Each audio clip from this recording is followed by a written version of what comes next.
Mga kasama, mag-usap tayo ng tapat. Mayroong isang isyung pangkalusugan na tahimik na kumakalat sa mga kalalakihan sa ating edad at panahon na para bigyan natin ito ng liwanag. Ito ay isang bagay na maaaring dahan-dahang umubos ng iyong lakas, magbigay ng bigat sa iyong puso at maging sanhi ng pagkakalayo sa iyong mga pinakamamahal na relasyon. Ang tinutukoy ko ay ang ugali ng sobrang dalas na pagpaparaos sa sarili sa ating pagtanda. Kung kayo ay higit sa 60 at ito ay bahagi na ng inyong pang-araw-araw na gawain, maaaring napapansin nyo na ang ilang mga babala nang hindi nalalaman ang sanhi. Ako po si Dr. Jose Reyes, isang doktor na dalubhasa sa pag-aalaga ng mga nakatatanda o geriatric care. Inilaan ko ang aking karera sa pagtulong sa mga kalalakihang tulad ninyo na harapin ang mga pagbabago na kaakibat ng pagtanda upang maprotektahan ninyo ang inyong kalusugan, sigla at diwa. Hindi ako narito para humusga. Narito ako bilang inyong doktor at kaibigan upang ibahagi ang katotohanan ng may habag at kalinawan. Ngayon, lahat tayo ay nakarinig na ang pagpaparaos sa sarili ay maaaring normal at malusog na bahagi ng buhay. At para sa isang mas batang lalaki, madalas na totoo iyon. Ngunit habang tayo ay tumatanda, iba na ang ating mga katawan, ang ating mga hormone, ang ating nervous system, at ang ating mga puso ay sumusunod na sa ibang mga patakaran. Ang dating hindi nakapipinsalang pagpapalabas ng sama ng loob ay maaaring siya na ngayong dahilan kung bakit ka nakakaramdam ng pagod, pagkalito at pagkakahiwalay sa mga mahal mo sa buhay.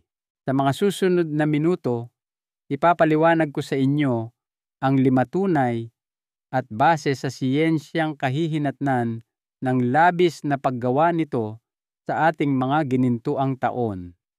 Ang ilan sa mga ito ay maaaring pamilyar na sa inyo, ngunit marahil ay hindi ninyo kailanman iniugnay ang mga ito sa pribadong gawaing ito. Higit sa lahat, bibigyan ko kayo ng mga praktikal na payo kung paano muling makokontrol ang sitwasyon, maibabalik ang inyong lakas, at muling pag-alabin ang paglalambingan sa inyong buhay, lahat sa natural na paraan. Kaya kung kayo ay nakakaramdam ng higit na pagod, medyo nag-iisa, o hindi lang talaga kayo ang dati ninyong sarili, kamakailan, samahan ninyo ako.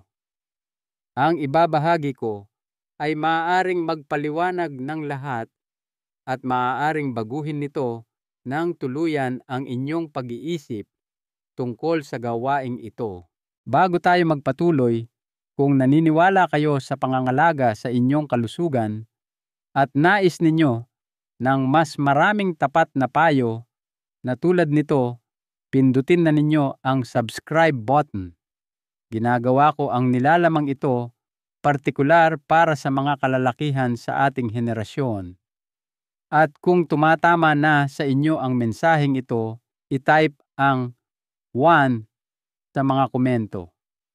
Kung hindi naman i-type ang 0, nais ko talagang marinig ang inyong saloobin upang magawa kong mas kapaki-pakinabang ang impormasyong ito.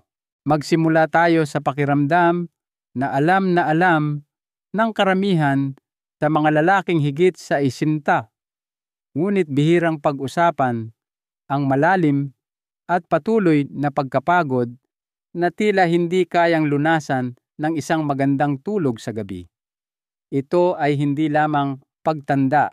Madalas ay may mas malalim na kwento sa likod nito. 1. Malubhang pagkapagod at pagkaubos ng hormones. Chronic fatigue and hormonal depletion. Hindi ko malilimutan ang isang pasyente ko, si Guillermo. Siya ay 68 bagong retirado at pumasok sa aking opisina na mukhang pagod na pagod. Sinabi niya sa akin, "Dok, 8 oras akong natutulog. Gabi-gabi, kumakain naman ako ng maayos, pero paggising ko, pagod na pagod ako. Kailangan kong umidlip ng 2 beses para lang malagpasan ang araw. Ano po ba ang nangyayari sa akin?" Ang ganoong uri ng matinding pagod ay karaniwan, ngunit ang sumunod niyang sinabi ang nagbigay sa akin ng palatandaan. Halos araw-araw pa rin po akong nagpaparaos sa sarili. Pag-amin niya, ito lang po ang tanging bagay na nakakatulong sa akin na makapag-relax. Narito ang mahirap na katotohanan na hindi sinasabi sa karamihan ng mga lalaki. Habang tayo ay tumatanda, ang ating mga antas ng testosterone, ang hormone na nagbibigay sa atin ng lakas-gana at sigla, ay natural na bumababa. Iyan ay normal na bahagi ng buhay. Ngunit kapag madalas kang nagpaparaos sa sarili, pinapabilis mo ang pagbaba na iyon. Sa tuwing ikaw ay nilalabasan, ang iyong katawan ay nakararanas ng pansamantalang pagbaba ng testosterone at dopamine, 2 mahalagang kemikal para sa lakas focus at magandang pakiramdam. Para sa isang lalaking nasa edad 30, mabilis na nakakabawi ang katawan. Ngunit pagkatapos ng 30, mas humahaba ang panahon ng pagbawi. Doon mo na mararamdaman ang pagod na hanggang sa buto, ang mabagal na pag-iisip at kawalan ng motibasyon. Iniisip ng ilang mga lalaki na ito ay dahil sa depresyon o simpleng katandaan, gayong sa katotohanan, ang kanilang katawan ay masyadong nauubusan ng lakas nang walang pagkakataong makabawi. Ang iyong katawan ay hindi isang makina.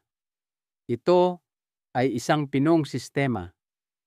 Ang sobrang pagpuwersa rito, kahit sa pamamagitan ng isang pribadong gawain, ay maaaring lumikha ng isang siklo ng pagkapagod na mahirap basagin. Pumayag si Guillermo na bawasan ang kanyang gawain sa 2 beses sa isang linggo. Nagsimula rin siya ng magaang na pagsasanay sa lakas at gumawa kami ng isang natural na plano para suportahan ang kanyang testosterone. Sa loob ng 6 na linggo, bumalik ang kanyang lakas. Nabanggit ng kanyang asawa na mas madalas na siyang ngumingiti at sinabi niya sa akin na pakiramdam niya ay bumalik ang kanyang gilas. Iyan ang kapangyarihan ng pag-unawa kung paano gumagana ang iyong katawan. Ngayon, hindi 20 o 30 taon na ang nakalipas. Ngunit ang pagkawala ng lakas ay simula pa lamang. Ano ang mangyayari kapag ang bigat na ito ay lumampas na sa pagod at nagsimulang makaapekto sa isang bagay na mas kritikal, ang iyong puso? Ang ibabahagi ko ay maaaring isang panggising. Kung kasama ko pa rin kayo at nauunawaan ninyo ito, i-type lamang ang numerong 1 sa mga komento para malaman kung nagkakaintindihan tayo. Ang inyong puna ay napakahalaga. Ngayon, pag-usapan natin ang inyong puso. 2. Pasanin sa puso at biglaang pagtaas ng presyon ng dugo, heart strain and blood pressure spikes. Ilang taon na ang nakalipas, isang pasyente na nagngangalang Carlos, isang maginoong 72 taong gulang na ipinagmamalaki ang pananatiling aktibo, ang dumating para sa isang regular na check-up. Naglalakad siya araw-araw at binabantayan ang kanyang dieta. Ngunit sa aming pag-uusap, mayroon siyang binanggit ng may pag-aalinlangan. "Hindi ko po alam kung mahalaga ito, Doc," panimula niya, "pero Ilang beses pa rin po akong nagpaparaos sa sarili sa isang linggo, minsan mas madalas pa kung ako'y stressed. Nitong huli, napapansin kong bumibilis ang tibok ng puso ko pagkatapos. Normal po ba iyon? Ang tanong na iyon ay isa sa mga nais kong itanong ng mas maraming lalaki bago pa man lumitaw ang isang problema. Karamihan sa atin ay hindi namamalayan na ang isang orgasmo ay isang malaking kaganapan para sa puso't mga ugat, cardiovascular event. Biglang tumataas ang bilis ng tibok ng iyong puso, naninikip, at pagkatapos ay lumuluwag ang iyong mga daluyan ng dugo at tumataas ang iyong presyon. Para sa isang batang lalaki, ang maikling stress na ito sa puso ay bihirang maging issue. Ngunit sa ating pagtanda, lalo na kung mayroon ng dati rating mataas na presyon ng dugo o pagbabara sa mga arterya, ang biglaang pagkabigla na iyon ay maaaring mapanganib. Si Carlos ay may bahagyang mataas na presyon ng dugo at banayad na arrhythmia. Para sa kanya, ang madalas at matinding pagpaparaos sa sarili ay naglalagay ng tunay na bigat sa isang pusong hindi na makabawi tulad ng dati. Inilarawan niya ang pakiramdam na nahihilo o namumula pagkatapos na parang katatapos lang tumakbo ng mabilis. Ngunit narito ang pagkakaiba, habang ang pagtakbo ay nagpapalakas sa puso sa pamamagitan ng unti-unting pagkondisyon, ang paulit-ulit na pagpapasigla sa sarili ay maaaring itulak ang cardiovascular system sa limitasyon nito ng walang parehong mga benepisyo. Matapos naming ayusin ang kanyang gawain, hinikayat siyang magpahinga at tumuon sa mga gawaing mabuti para sa puso tulad ng malalim na paghinga at banayad na ehersisyo. Nagsimulang maglaho ang kanyang mga sintomas. Higit sa lahat, sinabi niyang tumigil na siyang matakot sa sarili niyang katawan. Hindi ito tungkol sa pagtigil, sabi niya sa akin kalaunan. Ito ay tungkol sa pag-unawa sa kapalit. Tama siya. Dahil habang maaaring pakiramdam mo ay malakas ang iyong puso, ang panganib ay ang tahimik at naipong presyon na hindi mo nararamdamang nabubuo. Ngunit ang mga epekto ay hindi lamang pisikal. Paano kung ang pribadong gawaing ito ay tahimik ding nagpapalabo sa iyong isipan? Pag-usapan natin iyan sa susunod. Triko, pagkawala ng alaala at pagkalito ng isip, memory loss, and brain fog. Isang hapon, nakaupo ako kasama si Roberto, isang retiradong inhinyero na nasa unang bahagi ng kanyang 70 taon. Lumapit siya sa akin, dala ang isang karaniwan, ngunit lubhang nakakabahalang alalahanin. Dok, nakakalimot na po ako ng mga bagay. Sabi niya, hindi naman po yung malalaking bagay, pero yung maliliit na bagay, tulad ng mga pangalan, kung saan ko iniwan ang aking mga susi, o kung bakit ako pumasok sa isang kwarto. Nag-aalala ang asawa ko na baka maagang demensya na ito, pero may mga araw na matalas ang isip ko at may mga araw naman na parang nasa ulap ako. Ano po ang nangyayari? Sinagawa namin ang lahat ng karaniwang pagsusuri at malinaw ang resulta ng kanyang mga brain scan, walang senyales ng paghina ng pag-iisip. Kaya sinimulan kong magtanong tungkol sa kanyang mga pang-araw-araw na gawain, kasama na ang mga ugali na hindi naiisip ng karamihan sa mga lalaki na ibahagi. Doon siya nagtapat. Sa totoo lang po, regular pa rin akong nagpaparaos sa sarili, minsan isang beses sa isang araw. Nakakatulong po ito sa akin na makatulog. Nakita ko ang hiya sa kanyang mga mata, ngunit ito ay isang kwentong narinig ko na ng maraming beses. Ang hindi natin madalas na napagtatanto ay ang orgasmo ay isang malakas na kaganapan sa ating utak, neurological event. Kapag nilabasan ka ang iyong utak, ay binabaha ng kemikal ng kaligayahan ang dopamine na sinusundan naman ng biglaang pagbagsak. Kapag nangyayari ito nang madalas, ang pagbagsak na iyon ay maaaring mag-iwan sa iyong isipan sa isang estado ng pagkalito. Sa paglipas ng panahon, maaari nitong ubusin ang mga mahahalagang neurotransmitter tulad ng acetylcholine at dopamine na parehong mahalaga para sa memorya, konsentrasyon at kalinawan ng isip. Ang utak ng isang mas batang lalaki ay mabilis na nakakabawi, ngunit para sa ating mga mas nakatatanda, mas matagal ang pagbawi. Maaari kang maipit sa isang siklo ng panandaliang ginhawa na sinusundan ng mga oras o kahit na mga araw ng banayad na pagkalito ng isip at pagiging makakalimutin. Nang bawasan ni Roberto ang kanyang dalas, nagsimulang uminom ng omega-3 supplement at ginawang prayoridad ang pagtulog at pag-inom ng sapat na tubig. Bumuti ng husto ang kalinawan ng kanyang isip.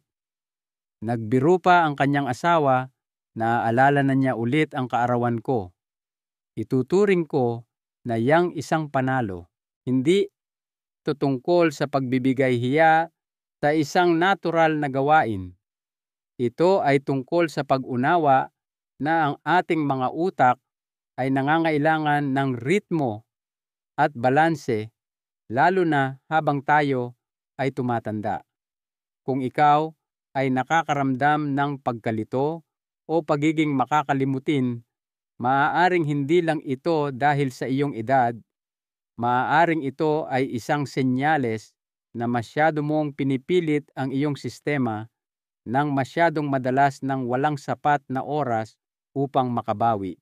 Ngunit ang mga pagbabago ay hindi humihinto sa iyong isipan.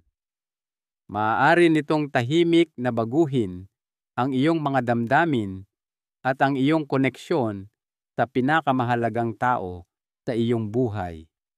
Iyan ang kailangan nating pag-usapan sa susunod. 4. Pag-iisa ng damdamin at pinsala sa relasyon, emotional isolation, and relationship damage. Hindi ko malilimutan ang araw na umupo si Tomas sa aking opisina. Siya ay 74, isang matangkad at marangal na lalaki na tila hindi madaling magpakita ng emosyon. Ngunit sa araw na iyon, bahagyang nanginginig ang kanyang mga kamay habang siya ay nagsasalita.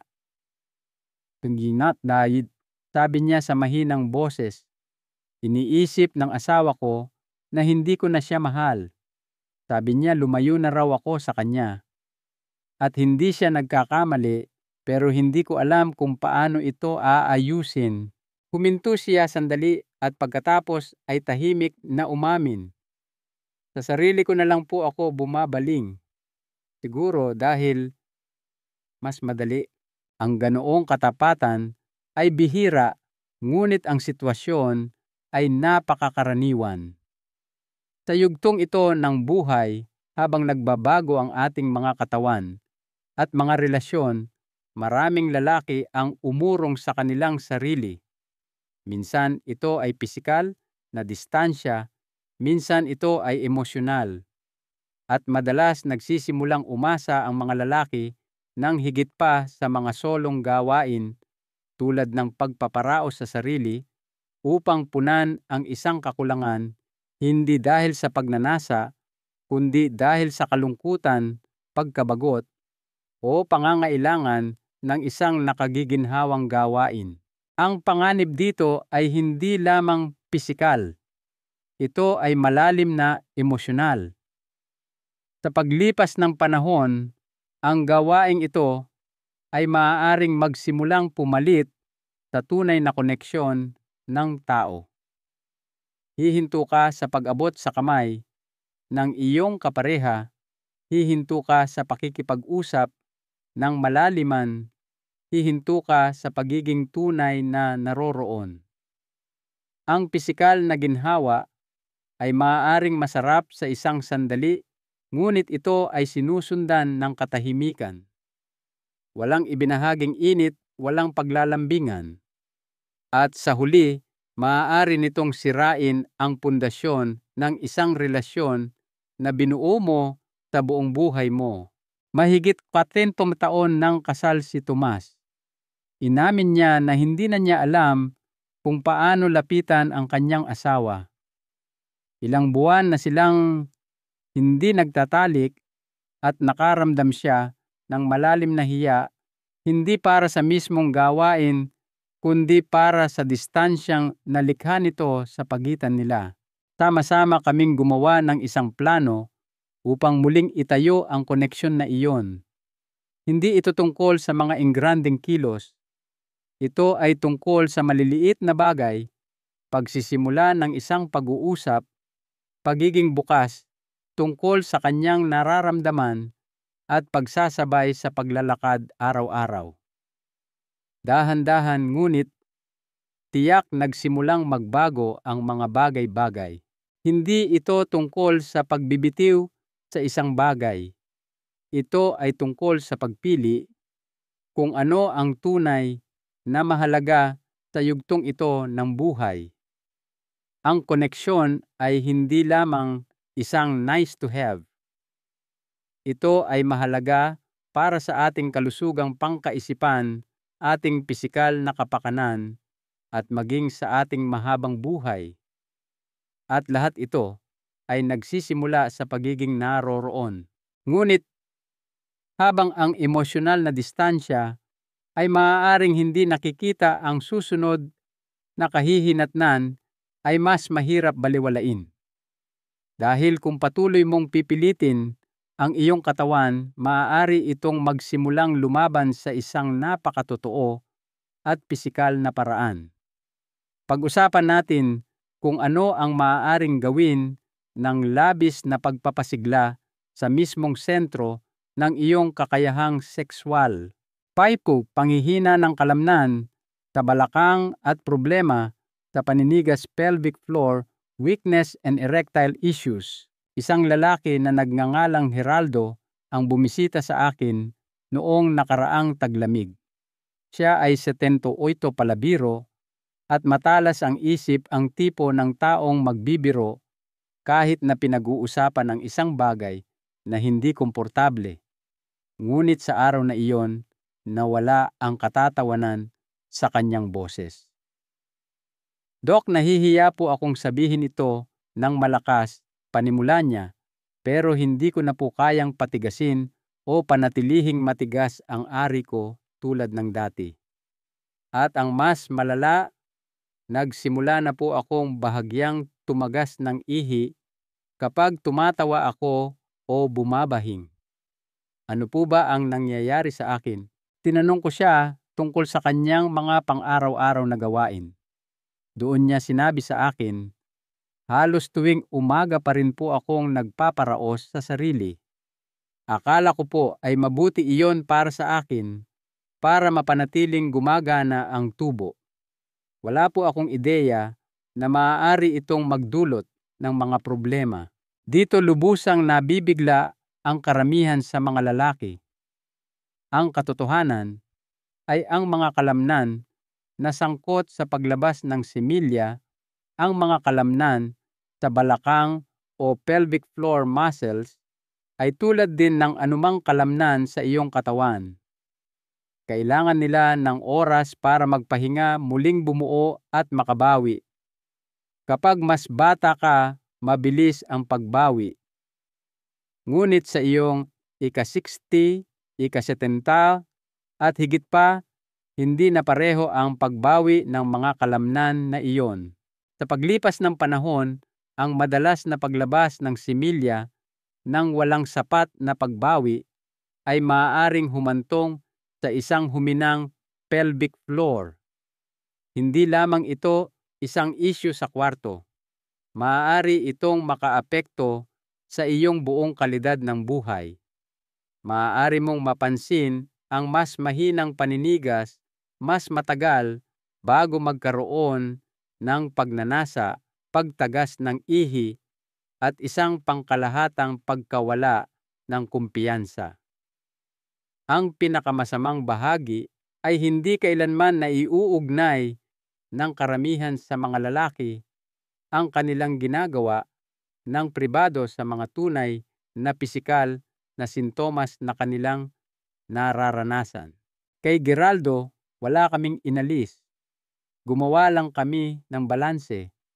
Nagsimula siyang gumawa ng mga ehersisyo para sa pelvic floor Kegels, binawasan niya sa kalahati ang kanyang dalas at nagsimulang tumuon sa kalidad kaysa sa dami.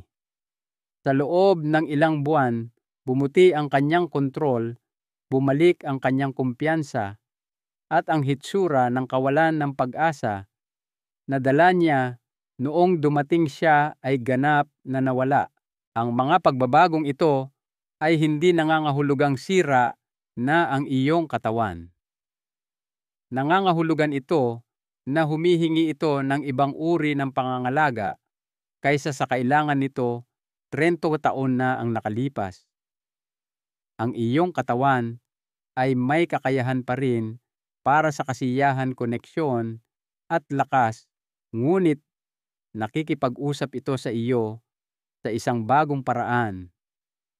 At ngayong nakita mo na kung gaano kalalim ang epekto nito mula sa iyong antas ng lakas hanggang sa iyong mga emosyon at sa iyong pisikal na pagganap, malamang ay nagtatanong ka, ano ang gagawin ko ngayon? Doon mismo tayo patungo. Isang mas mabuting daan, pasulong. Kung nanatili kayo sa akin, hanggang dito, nais kong magpasalamat sa inyo. Hindi lamang sa pakikinig, kundi sa pagkakaroon ng lakas ng loob na harapin ang isang paksang mas gugustuhin ng karamihan sa mga lalaki na balewalain. Narinig ninyo ang katotohanan na madalas na itinatago sa dilim na ang sobrang dalas ng pagpaparaos sa sarili sa ating pagtanda ay maaaring magkaroon ng tunay at personal na mga kahihinatnan. Hindi ito tungkol sa pagkakasala, ito ay tungkol sa kamalayan. At ngayong mayroon na kayong kamalayan, maaari na kayong gumawa ng isang bagay tungkol dito. Pinag-usapan natin ang nakapanlulumong pagod na maaaring higit pa sa pagtanda. Ginalugad natin ang tahimik na pasan sa iyong puso at ang banayad na pagkalito ng isip na maaaring magpabagal sa iyong pag-iisip. Tinalakay natin ang emosyonal na epekto, ang tahimik na distansya na maaaring malikha ng gawaing ito sa pagitan mo at ng mga taong pinakamamahal mo. At tiningnan natin kung ano ang mangyayari kapag nagsimulang lumaban ang iyong katawan, kapag ang mismong mga tungkulin na lagi mong inaasahan ay nagsisimulang manghina sa ilalim ng patuloy na presyon. Ngunit ang lahat ng impormasyong ito ay hindi para takutin kayo. Ito ay para bigyan kayo ng kapangyarihan. Kapag naunawaan ninyo kung paano nagbago ang inyong katawan, makakagawa kayo ng mga pagpipilian na nagbibigay galang sa kung nasaan kayo ngayon, hindi kung nasaan kayo ilang dekada na ang nakalipas. Hindi iyan pag-abandona sa inyong pagkalalaki. Iyan ay pangangalaga nito. Nakita ko na itong mangyari ng paulit-ulit. Nakita ko ang mga lalaki na ganap na binago ang kanilang kalusugan. Nakita ko silang natutulog ng mas mahimbing, nakakaramdam ng mas malakas muling kumonekta sa kanilang mga kapareha at muling itayo ang kumpiyansa na akala nila ay wala na magpakailanman. Ginawa nila ito hindi sa pamamagitan ng pagtigil sa lahat, kundi sa pamamagitan ng pag-aaral na makinig sa kanilang mga katawan. Sa pamamagitan ng pagbabalanse ng kasiyahan sa pagbawi. Sa pamamagitan ng pagpili sa kalusugan, isang maliit na desisyon sa bawat pagkakataon. Hindi ito ang katapusan ng inyong kwento.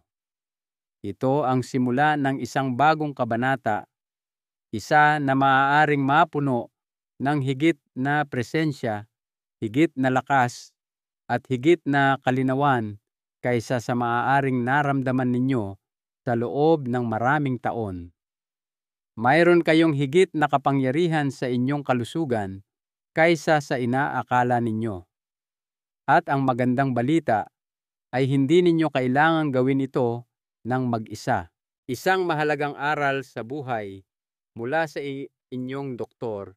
Matapos makaupo kasama ang mga kalalakihan sa loob ng mahigit 3 dekada, natutunan ko na ang karunungan ay hindi tungkol sa pagkakaroon ng lahat ng mga sagot.